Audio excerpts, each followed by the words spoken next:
내란 속의 윤석열은 파문됐지만 내란은 지속되고 있습니다.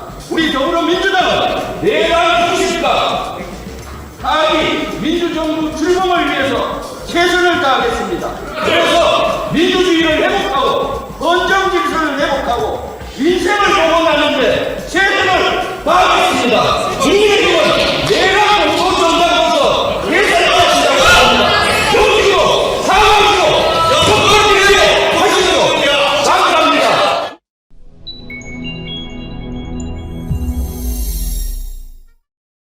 예, 육군 대장 출신입니다. 우리 김병주 최고위원님 어서 오십시오. 네, 안녕하세요. 어제 아주 후련했습니다. 아, 근데 네. 막 저기서 떠들고 그런 사람이 누구였어요? 권영진이라고 그 대구. 그 권영진 의원 막 달라들고 그럴 때 건들면 안 됩니다. 네. 바로 자빠집니다. 손만 스쳐가도 막 쓰러져요. 전에 그랬던 적 있죠. 네네. 한데 야 뭐 이렇게 막 네. 아무 말도 하고 그러더라고요. 그러니까요. 네. 기본이 안 돼 있는데 참. 네. 부승찬 의원이 아주 또 뭐예요, 뭐 한번 해보자는 거예요, 뭐 그런. 부승찬, 김준혁 의원 또 아주 잘 싸웠죠. 자신 있어, 뭐 그러던데. 네, 네, 예.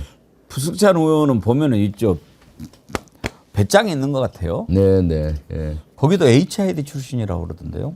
HID 교육을 받았다 그래요. 교육을. 네, 공군 사관학교 출신인데. 예. 이제 소령 때 예편을 한 걸로 알고 있고 정보병과에 예. 정보니까 정보를 다루는데 정보병과 사람들 중에 일부는 그 교육을 받나 봐요. 예, 예. 그래서 HID 가서 교육을 아마 몇 개월 받은 것 같아요. 전문 교육을. 지난주에 이제 처음으로 네. 뭐 우리 최고위원님은 국정감사 때도 현장에서 이렇게 영상 통화하셨는데 하동 산불 현장 가시더라고. 네, 그렇습니다. 경북 어떻던가요? 아유, 그 산불 주불이 그 잡힌 지 10일 이상 됐는데도 예. 아직 제대로 복구가 안 되고 있어서 발을 다들 동동 구르고 또 분노까지 하고 있어요. 사실 여기에 가장 핵심적인 사람이 복구하려는 사람이 경북지사 이철우가 제대로 해야 그렇죠. 되잖아요. 근데 뭐 마음은 콩밭에가 있지 않습니까? 대선 출마한다고. 아, 되지도 않을 거. 네. 지금 제가 생각하기에는 지지율 설사 1위를 달려도 이 현장이 네. 너무나 시급하니까 내가 네. 못하겠다라고 해야 될 사람 아닙니까? 그럼요. 그날 현장에 갔을 때도 본인은 나타나지도 않고 부시장하고 또 보궐한테 보고를 받고 어저께도 한번 회의를 했는데 경상남도는 부지사가 와서 보고를 하는데 예. 거기는 부지사도 안 하고 실장에 와서 해서 지금 사실 TK 지역에 있는 국회의원들도 관심이 없고 자기 지역인데 이제 도지사도 관심이 없고 그렇지만 국민들의 그 고통을 외면할 수 없잖아요. 그래서 우리 민주당이 앞서서 특위가 지난주도 가고 어제도 회의를 하고 해서 예산이나 또는 특별법을 만들어 주려고 하고 있고 오늘 아침에는 또 우리 민주당 자체에서 성금을 모았어요. 예, 한 5억 예. 정도 모금한 거를 이제 오늘 기탁을 하는 행사도 했습니다. 저희 교회에서도 이제 다음 주일이 부활주일이거든요. 네, 부활주일 헌금을 하는데 그 헌금을 이렇게 네. 산불 현장에 이렇게 네. 전해드리기로 했다고 그러던데 네. 혹시 의성도 다녀오셨나요? 주로 안동 지역을 안동 지역에? 갔다 왔습니다. 시간이 많이 부족해서. 네. 우리 애청자님 가운데 나리 엄마 의성 쓰시는 분이세요. 네. 여기는 경북 의성입니다. 이번에 산불난 지역입니다. 앞으로 살아갈 길이 깝깝합니다. 네, 그렇죠. 산은 다 타고 사과나무도 다 타버렸습니다. 그쪽이 사과 주산지잖아요. 그러니까요. 네. 그런데 도지사라는 사람도 윤석열 꼬붕대자고 가버리고 없고 짐승보다 못한 사람들 이쪽으로 좀 보내주세요. 쓰레기 좀 치우게 네. 그러셨는데 정말 이 지역에는 너무 완전히 다 초토화되지 않았습니까? 그럼요. 전쟁터보다도 더 할 정도로 초토화돼서 또 보상 문제가 아주 턱없이 법적으로 적게 책정이 돼 있거든요. 그러니까 완전 집을 소실해도 한 3천만 원 정도밖에 보상이 안 되더라고요. 예. 그럼 뭐 한 2억 들어가는 거 10분의 1 정도밖에 안 돼서 그런 것도 이제 법을 좀 정비해야 될 것 같고, 특히 가수농장 하신다고 조금 전에 하셨는데 가수원이나 이런 데는 더 보상이 잘 안 돼 있어요. 그러죠. 네, 그리고 중소기업이나 이런 데는 기업은 아예 법적으로 보상이 항목이 없어서 발을 동동 구르고 있습니다. 그래서 이번에 특별법 민주당에서 만드는 것 속에는 그런 법적 근거도 마련하고 그런 중에 있습니다. 예, 산불도 빨리 좀 그 이재민들 대책을 세워야 될 텐데 네. 한두 가지 여쭤보기 전에 오늘 질문이 많이 왔는데 CBC님이에요. 앵커님, 김병주 최고위원님 오시면 민방위 옷 좀 바꾸라고 말씀 부탁드립니다. 그 자식이 느닷없이 멀쩡한 옷을 바꿔서 재수가 없습니다. 그러시는데. 네. 아, 그렇죠. 새 정부 그렇죠. 출범하면 이 민방위 옷 바꿔야 되겠죠? 네, 그것도 검토해야 된다고 봅니다. 모든 것이 비정상화된 게 많아서 비정상화의 정상화가 필요하고요. 그때 사실 노란 옷이었잖아요. 노란 옷이죠, 기본이. 그것이 사실은 노란 옷 하는 이유가 있습니다. 왜냐하면 재난 현장에 갔을 때 잘 보이게 해야 되거든요. 그렇죠. 예, 원래 그런데 노란색이 그런 네, 거잖아요. 네. 저 색은 잘 안 보이는 색입니다. 예. 군인들 입는 군복과 약간 유사하잖아요. 예. 군복은 상대가 안 보이게 하는 위장 효과인데 예. 저걸 그때 오자마자 바꾸었잖아요. 윤석열 정권 들어오자마자. 그래서 아직 노란복을 갖고 있는 분들이 많고 교체가 다 안 됐어요. 저 예. 복으로. 네. 저거 하느라고 또 돈도 얼마나 썼겠습니까? 네, 그러니까요. 그러니까 잘 보이라고 만드는 민방위복을 잘 안 보이라는 위장복으로 네. 이것만 해도 지금 500억이 넘게 들었다고 그러는데 공무원들 그러니까요. 청록색 민방위복. 네. 그때 저도 많이 저걸 비판을 했거든요. 예. 쓸데없는 짓을 하고 있다. 저기 노란 계통을 한 이유가 있는데, 쓸데없는 짓을 한 게 하나둘이 아니잖아요. 네. 지금 청와대 옮긴 거 가지고도 지금 저희가 배경으로 청와대를 깔았는데 네. 김병주 최고위원님은 만약에 이재명 대통령이 되면 어디로 가야 된다고 생각하십니까? 저는 단계별로 가야 된다고 봐요. 예. 일단 용산에서 옮겨야 되는 것은 어느 정도 공감대가 된 것 같고요. 그렇지만 바로 지난번처럼 하루도 용산에 안 자고 갈 수가 없어요. 왜냐하면 일단 그래서 용산으로 일단 들어가서 저는 2단계는 청와대 지역을 리모델링을 하고 그 다음에 필요하면 건물 하나 정도 비서동하고 대통령이 같이 쓰는 건물 있잖아요. 예. 청와대의 문제점이 뭐 구중궁궐이다 이런 문제를 보강하기 위해서 일단 하고 그 다음에 뭐 저 세종시로 갈지 이런 거는 장기적인 과제거든요. 사실 지금 어떤 세종시로 가느냐 청와대로 가느냐 뭐 이런 논란이 있는데 세종시에 가려면 10년이 걸려요. 최소한. 그렇죠. 네. 헌법을 바꿔야 되고 그긴 아무것도 없잖아요. 그럼 새로운 거 예산을 반영해서 하려면 한 10년 가까이 걸리기 때문에 우리가 정권을 잡았을 때 5년 내면 못 갑니다. 예. 그런데 5년 동안 그럼 세종시 간다고 용산에 있을 수가 없거든요. 그래서 용산에는 한 맥시멈 1년 이내로 있으면서 청와대를 좀 정비를 완전히 해서 청와대를 쓰면서 이제 다음 장기적인 플랜을 어디로 갈지 그렇게 하면 좋을 것 같아요. 또 하나 걱정되는 게 이제 경호 문제입니다. 지금 이제 새 정부가 출범하면 인수위 없이 곧바로 일을 시작해야 되지 않습니까? 네. 그런데 지금 김성훈이 청와대 경호처 차장으로 지금 총 책임을 맡고 있는데 아니 이자가 일요일 날 그 아크로비스타에 나타났어요. 그렇죠. 네. 그거 어떻게 하자는 겁니까, 그거는? 지금 윤석열 내란 수계를 경호 측근에서 하는 것 같아요. 가서. 그 개인 경호원도 아니고 지금 거기 가면 안 되는 거 아닙니까? 거기는 뭐 갈 수는 있죠. 왜요? 지금도 그 원래 전직 대통령이라 하더라도 예. 그 경호는 뭐 받을 수 있는 권리가 있거든요. 그러면 거기에 파견된 사람들 뭐 감독이나 뭐 이런 거 하는 그렇죠. 명목이다. 40명 정도 경호 요원이 가 있다고 예. 하니까 지금은 하여튼 경호처의 수장이긴 하잖아요. 명목상. 예. 그러니까 거기를 그 왔다 갔다 할 수는 있죠. 감독하고. 네. 그 법적으로는 그러면 문제는 없다고 치고. 네. 그런데 지금 이제 경호처 내부의 반발이 심하지 않습니까? 연판장도 돌리고 있고. 네. 근데 이런 자가 만약에 새로운 정부 출범했을 때 경호를 그대로 맡게 된다면 경호처가 제대로 작동되겠습니까? 바로 교체해야죠. 사실 구속해야 된다고 봐요. 예. 그럼 구속 수사를 해야 된다고 보는데 지금 검찰이 구속 수사를 지금 안 하고 있잖아요. 그러니까 지금 실제 그 친구 같은 경우는 여러 가지 죄가 있는 혐의가 있지 않습니까? 체포영장 집행할 때 방해를 했고 그 여러 가지 정황들이 있기 때문에 또 증거 인멸을 했다는 의혹도 있고 그렇기 때문에 구속 수사가 맞는데 지금 구속 수사가 되지 않으니까 저렇게 활개치고 다니고 있죠. 그럼 뭐 그래 봐야 지금 한 50일이라고 봅니다. 새로운 정권이 들어서면은 바로 그 보직해임을 시켜야 되겠죠. 바로 잘라야죠. 네, 그런 자가 있어가지고는 나라가 얼마나 네.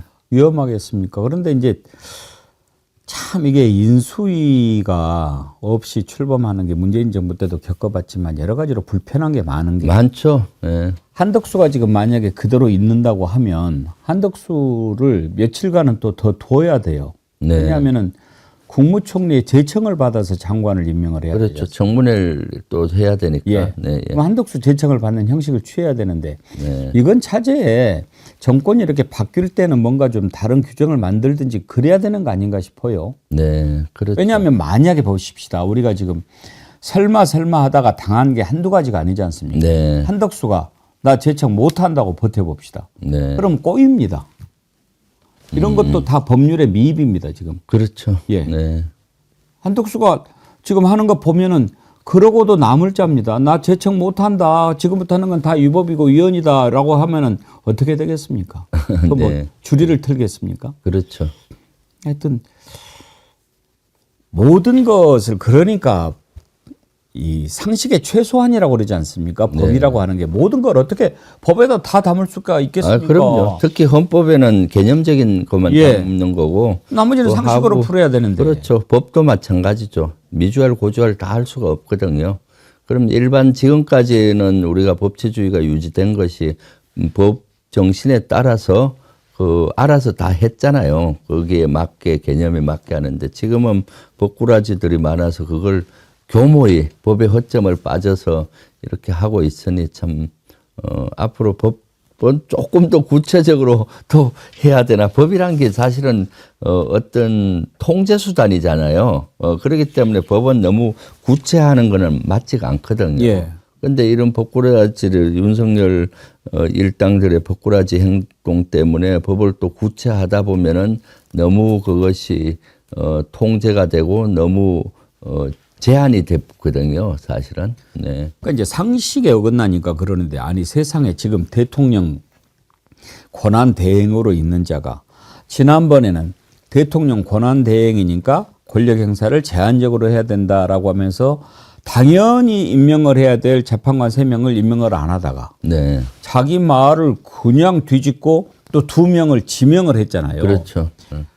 이런 일을 해버렸기 때문에 한덕수가 무슨 일을 할지 국민들이 모른다 걱정하는 건데 지금 국회 운영위원회에서 방금 전에 이완규 함상훈 지명 철회 촉구 결의안을 가결을 시켰네요. 네, 그렇습니다. 근데 일단 지금 이제 헌재에서 가처분을 받아들이면 정지가 되지요. 네. 오늘 평의를 시작했다고 하는데 이건 5명만 넘어도 받아들여지는 거 아닙니까? 네, 그렇습니다. 어떻게 예상하십니까?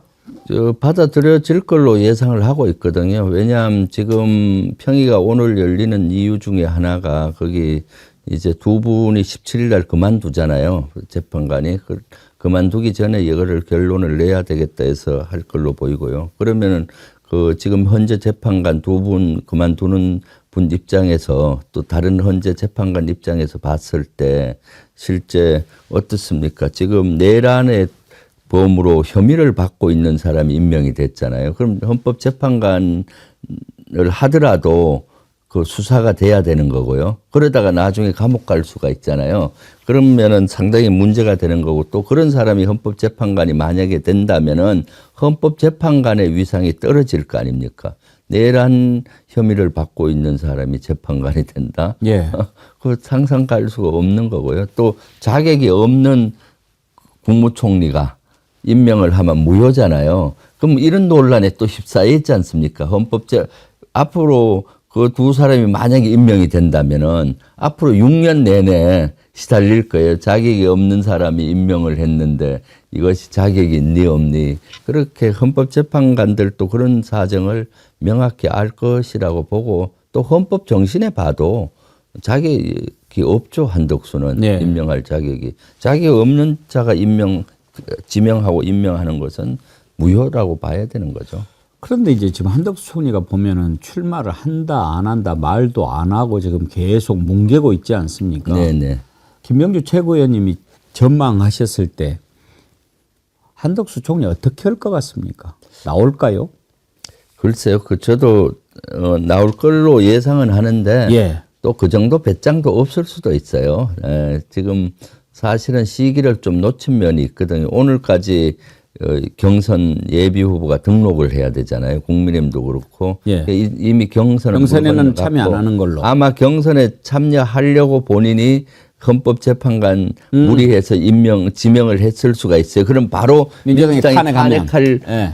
걸로 생각을 한 거죠. 그럼 탄핵 직전에 사퇴해버리면 되거든요. 그러면 대의 명분이 되고 자기가 피해자 코스프레이 하면서 이제 경선에 뛰어들 수가 있었는데. 그걸로 동력을 삼으려고 했던 거다 이거죠. 그런데 우리 사실 지도부에서 그런 수를 읽었거든요. 간파하셨구나. 네. 예. 그래서 조금 탄핵은 해야 된다. 하지만 시간을 조금 벌자. 그래서 경선은 물 건너간 거고. 예. 그래서 그렇지만 탄핵은 하려고 합니다. 아. 네. 한덕수는 헌정 질서를 문란시켰기 때문에 예. 이걸 그대로 둘 수 없잖아요. 그러면 안 되지요. 그래서 탄핵을 하려고 지금 하고는 있어요. 그러면은 예. 말씀 주신 김에 이제 예. 대선 관리가 매우 중요하지 않습니까? 네, 네. 그런데 한덕수 총리가 그동안 보여왔던 행태로 봐서는 이자가 절대 공정한 대선 관리할 자격이 없는 사람이라고 우리가 생각하니까 한덕수는 탄핵을 한다. 그럼 최상목은 어떻게 하실 생각입니까? 최상목과 한덕수는 탄핵을 한다는 방침인데 예. 사실 오늘 가처분 결과에 따라서 조금 바뀔 수가 있어요. 예. 만약 가처분이 돼서 새 정부 들어올 때까지 임명을 그 두 명을 못 하게 되잖아요. 그러면은 한덕수가 할 수 있는 것이 많지 않아요. 근데 만약 가처분이 이번에 받아들여지지 않아서 한덕수가 임명을 하는 사항에 오게 되면은 앞으로 집권을 하더라도 5년 내내 힘들어지는 겁니다. 예. 헌법재판관 2명이 들어갔잖아요. 그 윤석열을 좀 하는 측근들이 들어갔다고 보여지는데 그렇게 되면은 앞으로 국민의힘이나 보수 쪽에서 어떻게 하겠습니까? 사사건건 이재명 전 대표님 대통령 되시더라도 재판을 해야 된다 뭐 하면서 걸고 넘어질 것이고 그래서 헌재를 통해서 다음 정권을 또 통제하고 영향력을 행사하려고 하는 거거든요. 그렇기 때문에 오늘 가처분에 따라서 내일이나 모레나 만약 가처분이 오늘 잘 받아들여지지 않는다 하면은 저는 바로 지금 국회가 본회의가 열려야 되잖아요. 예. 그럼 내일하고 모레 바로 저는 탄핵을 해야 된다라는 생각을 하고 있고 만약 가처분이 받아들여지면은 시간을 우리가 좀 버는 벌었거든요. 거고. 그러면 굳이 한덕수 본인은 탄핵을 해주길 원하는데 대통령 나가고 싶어서 굳이 거기에 수에 우리가 춤을 출 필요가 없잖아요. 그래서 거기에 따라서 변수가 사실은 좀 있습니다. 최고위원님 말씀드리니까 이제 정리가 좀 됐습니다. 네. 사실 이제 가처분 인용될 거라고 생각하지만 기각이 됐을 때 한덕수가 사실 맘만 먹으면 임명할 수 있지만 국회도 절차가 있고 네. 임명하는 데도 절차가 있는데 국회 절차가 시간이 좀 더 유리하죠. 네. 왜냐하면 청문회를 하지 않더라도 임명을 할 수는 있지만 그래도 청문회 개의 요구를 하고 기다려야 되는 시간이 있잖아요. 그렇죠. 네. 그 시간보다는 탄핵안 발의하고 처리하는 시간이 더 빠를 네. 수 있죠. 아, 그렇죠. 그러면은 임명을 못하게 할 수 있죠. 네, 네. 예. 그렇습니다. 네. 임명을 할 가능성이 있는 자들은 다 쳐내면 되는 거죠. 네, 그렇습니다. 네. 알겠습니다. 조금 마음이 놓이네. 그러면 네. 지금 최 의원님 말씀 들으면 이완규, 함상훈, 이자는 헌법재판관 될 수 없다 이렇게 생각해도 되겠습니까? 네, 그렇습니다. 되게 해서는 안 되는 거죠. 안 되죠. 자격도 없는 거고요. 예. 네, 그렇기 때문에 그런데도 불구하고 한덕수 권한대행이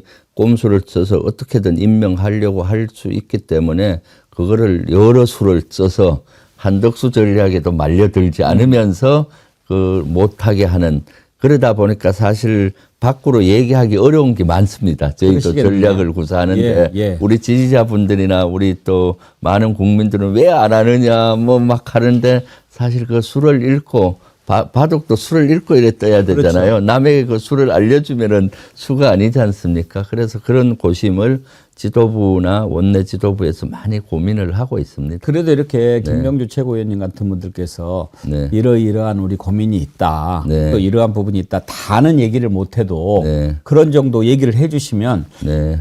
그러겠구나. 이렇게 네. 국민들이 좀 이해를 할 거예요. 근데 오늘 좀 많이 푸른 겁니다. 사실 얘기하면 안 될 것 같은데. 아니요. 그렇게 하지 않으면 아니 그런 글이 많이 올라와요. 민주당 네. 도대체 뭐 하냐. 네, 왜 네. 저런 걸 그냥 놔두냐.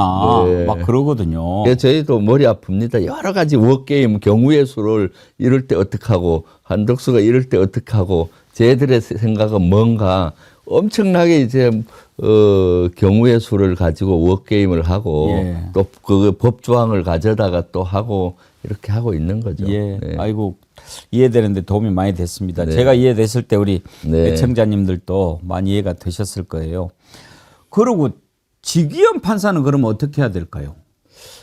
지기현 판사가 지금 가장 큰 문제 중에 하나잖아요. 예. 윤석열 형사재판을 하는데 지금 절차상으로 여러 걸 봐주고 있잖아요. 특혜를 주는 거죠. 심하게. 네, 예. 아주 심하게요. 그럼 절차상 특혜를 준다는 것은 실체적 특혜를 줄 확률이 많다라고 볼 수가 있잖아요. 실체적 특혜라고 하면은 거기에 구형을 하는 그 재판 최종 선고하는 데 있어서 혜택을 줄 수가 있기 때문에 그것이 가장 우려되는 지점이라서 고민이죠, 사실은. 네.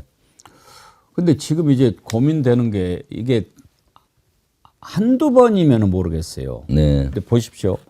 구속 취소. 네. 그러니까 말도 안 되는 짓을 하지 않았습니까? 거기에다가 지하로 들어오게 해요. 그것도 지금까지 전직 대통령 그 전례가 없는 일이고 촬영 허가도 안 해주고 그렇죠. 이건 뭐 하다가 나중에 미친 척하고 무죄해버리면 이거는 역사를 뒤집는 그런 어마어마한 결과를 초래할 텐데 이걸 그냥 놔둬서는 안 되지 않느냐. 이게 지금 국민들의 엄청난 분노고 요구인데 네. 참 민주당 머리 아프시겠는데 이건 어떻게 또 해야 될까요, 그러면? 그건 이제 고민 중입니다. 예. 지금 사실 재판부를 바로 뭐 어떻게 하겠다 실체적인 건 안 나왔잖아요. 절차상 특혜를 준 거 가지고 지금 당장 하기는 어렵고요. 조금 더 지켜보고 해야죠. 그렇지만은 절차상 특혜를 준 거에 대해서는 어제 계속 우리가 공격하고 있고 어제 대정부 질문에도 저도 문제를 제기했고요. 그랬더니 한 발 뒤로 갔잖아요. 예. 다시 신청하면 다시 검토하겠다. 네, 검토하겠다로 갔으니까 아마 이번에 그 촬영 못하게 한 것은 한편 보면은 지기현 판사 본인 얼굴이 안 나타나게 하려고 하는 그러니까요. 면이 싶어요. 그 말이 제일 지금 그래서 일리가 사실은 있어요. 첫 옷 입을 때 첫 단추를 잘못 끼면은 계속 잘못 낄 수가 있어요. 예. 본인이 처음에 너무 큰 잘못을 해서 본인이 그렇게 풀어줬는데 사실은 항고할 줄을 알았겠죠. 그렇게 꼬이니까 두 번째로 꼬이는데 지금 빨리 제정신 차리고 공명정대한 판사로 돌아왔으면 좋겠어요. 저희가 이제 사실 재판부가 이런 식으로 편파적 진행하는 걸 걱정하는 이유는 검찰을 우리가 일단 못 믿으니까 네. 검찰도 저렇게 하는데 법원까지 저렇게 하면은 어떻게 윤석열 내란죄를 단죄를 하겠느냐 이런 걱정 아닙니까? 그렇죠. 네. 검찰은 어떻게 보십니까? 그래도 지금 검찰이 신청한 증인들을 보면은 수방사 1경비단장 조성현, 특수전사령부 1특전대대장 김영기 둘 다 대령이죠. 네. 이런 사람들을 증인으로 신청을 했을 때는 뭔가 좀 실체적 진실을 밝혀내려고 하는 의지가 있어 보이기는 하는데 최고위원님 보시기에는 검찰이 이번 내란 수괴 혐의를 입증하는 데는 검찰이 최대한 노력할 거라고 보십니까? 저는 뭐 검찰이 노력할 거라고 봅니다. 그것들 살아야 되니까? 예, 윤석열 내란 수계가 파면이 안 됐으면은 또 눈치 보고 저울질을 할 텐데 이미 파면돼서 사실은 정치적으로 끝장이 났지 않습니까? 그럼 이제 본인들이 살아야 되는데 분수령은 그거일 것 같아요. 민주당이 우리가 집권을 하면은 검사들은 엄청나게 불을 켜고 밝혀낼 것이고 자발적으로 우리가 만약에 정권을 찾지 못한다면은 아주 어려운 국면으로 가겠죠. 네, 그래서 사실 우리 여기 시청자분들도 꼭 우리 민주 4기 정부가 만들어질 수 있게 진짜 힘을 모아야만이 저는 내란 종식이 되지. 만약에 이번에 우리가 정권을 찾지 못하면은 내란 종식이 되지 않을 거라고 봅니다. 네. 지당하신 말씀입니다. 네. 만약에 정권을 찾아오지 못한다면 법원에서 사형 선고를 한들 뭐 하겠습니까? 그럼요. 곧바로 사면해 버리지 않겠습니까? 그러니까요. 그러면 그 내란 잔돈 세력들이 다시 무럭무럭 예. 커서 주체적으로 클 거 아니에요. 이 나라 민주주의가 200년은 후퇴하는 거예요. 네, 네, 그렇습니다. 그래서 지금 대선까지 49일 정도 남았는데 그 기간 동안 열심히 내란 종식은 우리가 대선에서 승리하는 것만이 내란 종식으로 가는 길이다라는 걸 우리 많은 지지자분들이 좀 국민들이 인식을 해 주셨으면 좋겠어요. 김병주 최고위원님은 이번 대선에서 어떤 역할을 맡으셨습니까? 지금은 뭐 지휘부는 공정한 경선 관리를 해야 됩니다. 예. 경선 때까지는 지금 지휘부는 그대로 운영이 되면서 중립을 유지하고 예를 들어서 이재명 전 대표님 지지 이런 거 못합니다. 예, 예, 그래서 일차 요새는 힘들어 죽겠어요. 이재명 대표 이런 언급을 저저 자제하고 예, 예. 못하고 그래서 4월 27일이 결판이 나거든요. 이제 얼마 안 남았는데 27일 되면 최종 후보가 되면은 그때부터는 이제 완전히 민주당도 선대위 체계로 바뀌는데 최고위원들은 공동선대위원장을 합니다. 네. 그래서 아마 이번에는 우리가 이기기 위해서는 사무실에는 표가 없잖아요. 예. 그래서 최고위원들은 일개 지역 도를 담당을 해서 그 지역을 누비면서 표를 국민들과 같이 하는 걸 할 것 같고요. 예. 예를 들어 저 같은 경우는 만약 한다면은 경기 북부와 강원도 이런데 접경 지역 있는 데가 아무래도 저가 좀 더 그렇죠. 주민들의 애로사항을 듣고 표를 얻기가 쉽잖아요. 그래서 저는 한다면 경기 북부 또는 플러스 강원도 지역 정도 한다든가 뭐 경기도를 한다든가 아니면은 경상북도 또 출신이니까 경상도를 한 이런 지역을 여러 개 맡아서 누비면서 지역위원회라든가 이런 데서 열심히 선거운동을 하게 독려도 하고 직접 또 가서 하고 이런 활동을 최고위원들은 하는 걸로 잠정적으로 우리 얘기를 나누고 있습니다. 지역을 나누어서 하자, 전국을. 그동안에 민주당의 육해공군 장성 출신 국회의원들이 계시기는 했는데 육군 대장 출신 국회의원이 한 분이라도 계셨나요? 있기는 했습니다. 누가 많지는 계셨죠? 용인시장 하셨던 백군기 대장님이 있었고 서종표라고 자꾸 하셨는데 예. 서종표 국방장관 하셨던 분인가요? 아니요, 장관은 안 했고 국방위에서 위원했고 예. 3군 사령관을 하시고 예편하셨는데 그분은 국회의원 하시고 나중에 작고를 하셨고요. 백군기 의원님은 의원 생활하고 그다음 용인시장을 하고 지금은 쉬고 계시죠. 그렇죠. 네. 육군 대장 출신에 계시긴 계셨군요. 네. 그렇군요. 그 이제 대선 접어들고 그러면은 막 접경 지역도 다니고 또 선거 운동하시고 그러느라고 바쁘시겠네요. 네. 그래도 주불리 안보특강은 계속 이어질 수 있게 노력해 주세요. 네, 해야죠. 왜냐하면 안보도 민주당이다. 이걸 국민들의 그럼요. 그걸 알게 하고 국민들께 알려주는 게 중요하거든요. 그래서 주불리 안보특강은 예. 그걸 알리는 아주 중요한 방송이라서 감사합니다. 제가 사실은 거의 안 빠지잖아요. 아니, 한 번도 안 빠지셨죠. 본회의가 열리더라도 예. 잠시 와서 하고 예. 국정감사 기간에도 하는데 지난주는 어쩔 수 없이 예, 현장 가셔야 가니까. 되니까. 그리고 뭐 짧은 시간에 여러 지역을 다니다 보니까 양해를 구했는데 예. 천하 없어도 안 빠지려고 노력하고 만약 지역에 가 있으면은 전화로라도 인터뷰하는 형식으로라도 하려고 합니다. 감사합니다. 우리 김병주 최고위원님께서 이렇게 그 안보 특강이라고 제목을 붙였지만 민주당의 지도부이시기 때문에 민주당의 흐름이라든지 또 방향이라든지 이런 것을 또 알려주시는 그런 네, 효과도 매우 그렇습니다. 컸거든요. 네, 네. 그럴 때 또 이해도 되거니와 막 지쳐 있을 때 힘을 많이 주셨어요. 네. 그래서 김병주 최고위원님 보면 힘이 난다 이런 분들이 참 많습니다. 아이고 감사합니다. 그 이번에 내란 이렇게 겪으면서 참 우리 군에 대해서 여러 가지 이제 국민들이 생각을 하게 되지 않습니까? 네, 네. 새 정부가 출범하면 정말 대대적인 군 개혁이 좀 필요하지 않겠냐? 필요하죠. 네, 어떤 방향으로 가야 된다고 보십니까? 네. 일단은 뭐 당장 사실은 내란 종식을 시키기 위해서 국민의 신뢰를 군이 잃었잖아요. 빨리 그 신뢰를 회복하는 것이 중요하고요. 그럼 내란에 대한 제대로 된 조사를 해서 그런 세력들은 발본색원하면서 신뢰를 얻는 거고 또 미래로 나아가야 되잖아요. 미래 도전 과제들이 많지 않습니까? 지금은 점점 인구 절벽 현상으로 군도 도전을 받고 있거든요. 그러면 이제 그 공백을 유무인 복합체계, 무인화를 계속한 무인 전차, 무인 전투기 해서 공백을 해야 되는 거고요. 또 앞으로 AI가 장착된 무기 체계를 해서 예. 전투력을 향상시키고 또 미래로 가기 위해서는 우주를 선점해야 되는데 우주군을 만든다든가 하면서 우리 국가와 국민을 지켜야 되고요. 또 이번에 대형 산불처럼 예. 이런 대형 산불의 속수무책이었잖아요. 그 국민들은 속수무책으로 당할 수밖에 없고 그럼 국가가 책임을 주고 막아주고 보상까지 해줘야 되는데 이런 안보 영역도 이제 확대해야 됩니다.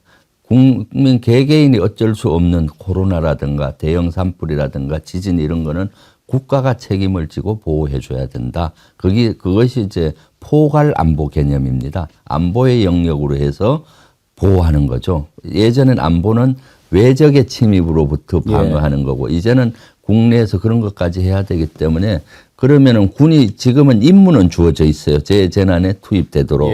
그런데 실질적인 준비가 안 돼 있죠. 장비가 그 재재난에 투입되는 장비를 부착하면 되는데 예를 들어서 군에 헬기 많잖아요. 헬기에 소방할 수 있는 시스템을 만들면은 그 전투력을 투입할 수가 있고 군의 예비군이라 현역이 많잖아요. 그러면 조금만 교육을 시키면은 군대 투입을 해서 할 수가 있는데 그런 장비나 훈련이 안 돼 있어요. 예. 그런 것도 해서 군이 전쟁을 막는 군 플러스 이런 대형 재재난에도 그 국민을 보호할 수 있는 군의 역할까지 확대하는 개념으로 가야 되겠다 하고 이런 것은 사실 이재명 전 대표님 계실 때 많은 얘기를 나눴어요. 군이 이제는 이번에도 대형 산불에 군이 되게 소극적으로 임무를 수행했는데 그럴 수밖에 없는 게 장비들이 없어요. 예. 그리고 훈련이 안 되니까 사고가 날 수 있거든요. 작년에 몇 년 전에 있었던 최해병 예. 그 순직 사건도 그 해병 1사단에서 재재난에 투입되는 부대예요. 그럼 거기에 대한 충분히 훈련이 된 상태에서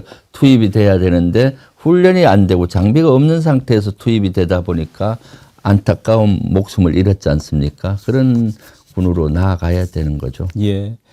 일부에서는 육해공 사관학교 또 삼사관학교라고 있죠. 네네. 이걸 다 통합해야 된다 그런 의견을 내는 분들도 있더라고요. 그건 네. 어떻게 보십니까? 그런 거는 뭐 좀 이번에 쿠데타를 막기 위해서 통합해야 된다는 것은 논리가 안 맞고요. 예. 그걸 통합을 하려고 예전에도 이명박 정부 때나 문재인 정부 때는 많이 노력을 했어요. 예. 근데 잘 안 됐거든요. 왜냐하면은 그것이 이제 각 군별로 특성이 있지 않습니까? 그러다 보니까 그런데 조금 그래서 교육 통합하는 쪽으로 갔습니다. 1년에 한 2달은 같이 생활한다든가 각 학교를 순회하는 건데 그런 것들을 나중에 좀 더 심층 깊게 좀 검토해 볼 필요가 있죠. 점점 군은 사관학교 통합보다도 군 전체가 통합군으로 저는 가야 된다고 봐요. 지금은 육해 공군이 따로 있잖아요. 예. 그리고 이걸 합동군이라고 하거든요. 근데 미래에는 육해 공군을 없애버리고 통합군으로 가는 개념이 맞다고 봐요. 예. 왜냐하면 무기 체계가 이제는 공군, 육군, 해군 무기 체계가 따로 있는 것이 아니라 중첩이 됩니다. 육군에서도 무인기 2,000km 갈 수 있는 무인기가 있고, 예. 그 미사일 쏘면은 수천 킬로까지 순식간에 가는 게 육군에도 있는 거고, 공군에도 있고 해군에도 있고 하다 보니까 지금은 전장이 육해 공군으로 구분하기가 어렵게 돼 있기 때문에 점점 통합군으로 가는 것이 우리 효율군으로 가는데, 그것은 다음 정권에서는 어렵고요. 장기적으로 그렇게 통합형으로 가야 되는 거죠. 국방부 문민화 이런 얘기를 많이 하지 않습니까? 네. 그건 장관의 문민화를 얘기하는 겁니까? 뭐 장관을 상징적이니까 장관의 문민화도 있고 문민 통제가 되게 하는 거죠. 근데 지금 시스템으로는 그렇게 돼 있는데, 사실은 지금까지 국방부 장관은 다 군 출신이 했어요. 문민화를 약속하고도 실제 민간 장관을 문재인 정부 때도 못했고, 그 전에도 약속은 했는데 못했는데, 이제는 저는 뭐 문민 장관도 필요하다라는 생각을 하고 있습니다. 지금 뭐 우리 저 애청자님들 가운데 김병주 의원님 차기 국방부 장관님 꼭 되세요 이런 글들이 계속 올라오는데. 네, 저는 뭐 사실 이번 초대 장관이 만약에 우리가 정권을 갖는다면은 문민 장관도 검토해 볼 필요가 있다라는 생각을 해요. 쿠데타가 이번에 일어났잖아요. 그럼 쿠데타의 DNA를 완전히 제거를 해야 되잖아요. 그럼 새로운 시각으로 할 필요도 있죠. 그런데 그런 것들이 다 장단점이 있고 그것은 대통령의 인사 권한을 침해하기 때문에 뭐 문민으로 하라 마라 이런 거는 안 맞고, 그때마다 시대에 맞게 최적의 인물이 있으면 하는 거죠. 그래서 저는 문민 장관 하는 거는 늘 할 수도 있다. 근데 늘 뭐 문민 장관을 해라 하는 것보단 능력이 있다면은, 그렇죠. 그동안 못했던 이유는 군은 전장 영역이라든가 육해공군 참 복잡합니다. 육군 출신 장관이 하더라도 해공군 조금만 들어가면 잘 몰라요. 예. 그러다 보니까 방대한 이런 시스템에 대해서 하다 보니까 결국 그 정도 능력을 가진 문민 장관을 찾기가 어렵고, 또 일사불란하게 지휘가 돼야 되잖아요. 그리고 장악이 돼야 되는데 군 장악도 쉽지가 않는 문제가 있다 보니까 지금까지 못했는데, 지금 우리가 정권을 잡는다면은 뭐 그런 것도 한번 시도해 볼 필요가 있다라고 생각하고 있습니다. 차관은 민관인 출신이 몇 명 있었는데 우리 정부에 군 출신 아닌 국방장관이 있었습니까? 지금까지는 아직은 없었죠. 네, 지금까지는 군 출신 어떤 형태로든 간에 다른 뭐 육해공이 포스타 어디 출신이냐 예. 투스타냐는 있는데 장군 출신이 거의 했었고요. 예. 그리고 육해공군 다 했었고요. 네. 장단점이 있겠습니다만은 트럼프 정부처럼 뭐 폭스뉴스 앵커 이런 사람을 국방장관으로 하고 이런 건 좀 너무 또 좀 비약이라고 그럴까 좀 심한 느낌도 심하죠. 있었어요. 우리는 뭐 그 정도는 아니고요. 남북한이 대치되고 있고 또 주변국이 강대국으로 있다 보니까 어떤 사항이 발생했을 때 순식간에 판단하고 할 장관이 좀 필요는 하죠. 그래서 그런 정도의 내공이 있다면은 저는 민간인도 강추다. 그런 중요한 것은 우리 국방을 튼튼히 해서 진짜 국민을 위기로부터 지켜낼, 국가를 지켜낼 사람, 그리고 공명정대하게, 그리고 이런 쿠데타에 휘말리지 않고 소신껏 이렇게 할 수 있는 사람이면은 누구든지 저는 가능하다고 봅니다. 예. 이제 뭐 앞으로 대선 전국에 이제 제대로 시작이 되면은 막 제가 나오겠지만 그냥 나오신 게 궁금해서 여쭤보는데요. 네. 국민의힘에서는 누가 후보가 될 것 같습니까? 뭐 지금 사실 통계 자료가 그 여론조사지 않습니까? 여론조사상이야 뭐 김문수가 제일 높게 나오니까 김문수가 되지 않을까 싶네요. 왜냐하면은 지금 국민의힘에서 응집하고 있는 세력이 극우 세력이잖아요. 그 세력들은 아직 그대로 있는 것 같고, 그 세력들은 지금 김문수 쪽이나 지지를 많이 하는 걸로 저는 보고 있거든요. 사실 그래서 보고는 있는데 더 지켜봐야죠. 뭐. 네, 지금 그리고 경선이 지금 얼마 안 남았잖아요. 사실은 기간이 오래됐으면 변화할 텐데 지금까지 그 여론조사의 추이로 봤을 때는 여론조사 추이에 맞게 되지 않을까 싶습니다. 기껏 해봐야 뭐 이제 2, 3주밖에 안 남았어요. 그러니까요. 근데 대체로 우리가 뭐 대선 치르고 막 그러면은 상대 후보별 맞춤 전략 이런 얘기 하잖아요. 네, 예. 근데 지금 국민의힘은 그런 거 필요할까 싶어요. 다 그놈이 그놈이라. 아, 그렇죠. 사실 국민의힘은 대선 후보를 내선 안 되죠. 저도 그렇게 생각합니다. 어제 대정부 질문 때도 그 강조했는데 국민의힘은 내란을 옹호한 당이잖아요. 동조한 당이기 때문에 사실 당도 해산해야 된다고 봐요. 당명도 바꾸고 다 그 정도 가야 되죠. 국민의 신뢰를 솔직히 얻으려면은. 근데도 불구하고 사과 한 번 제대로 안 하고 또 대선 후보를 내선 안 됩니다. 이번 대선이 왜 이루어집니까?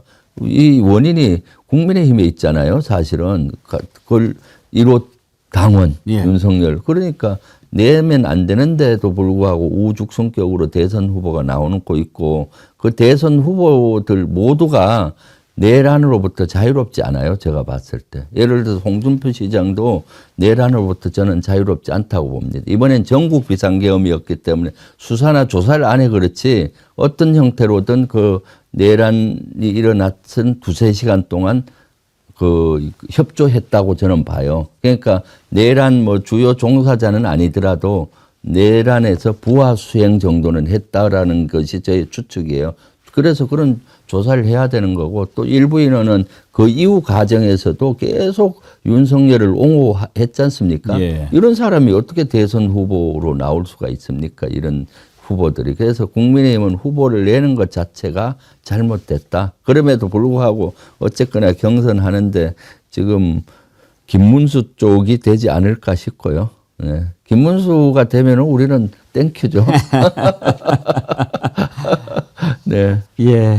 아이고 뭐 또 그것도 지켜봐야지요. 네, 그렇습니다. 예. 이제 대선이 49일 남았는데 지금 막 이렇게 뭐 지지 호소 이런 발언하면은 선거법에 저촉이 되나요?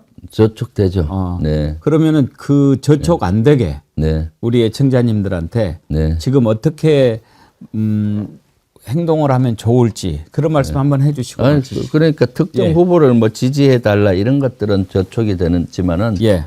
실제 지금 우리 시대 정신은 뭡니까? 내란 종식이잖아요.